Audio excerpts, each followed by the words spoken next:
পদ্মা সেতু করেছে, পদ্মা সেতু কি হাসিনা নিজে পারাবার জন্য করেছে? ওটা তো জনগণের জন্য করেছে। কারণ আগে দক্ষিণবঙ্গের মানুষ যেতে হলে 3 দিন সময় লাগে, একটা লাশ পৌঁছালে যেন 3 দিন সময় লাগে। কারো যদি ভাই বোন মারা যেত, আত্মীয় স্বজন মারা যেত, এই পদ্মা সেতু না থাকার কারণে ফেরিতে পার হতে হলে 3 দিন পরে গিয়ে তার লাশ দাপন করতে পারতো না, শুধু আফসোস করে।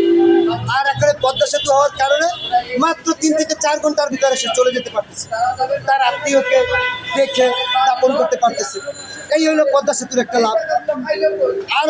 আর একটা লাভ হচ্ছে দ্রব্যমূল্য, যেমন মাছ, সবজি, বিভিন্ন পণ্য দ্রুত টাকা আসতেছে, তাজা আমরা খেতে পেতেছি এবং দামও কম।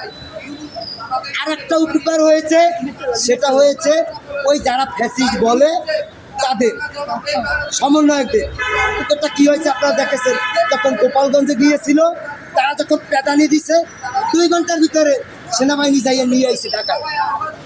এইটা হচ্ছে সবচাইতে ফ্যাসিস্টের বড় উপকারিতা।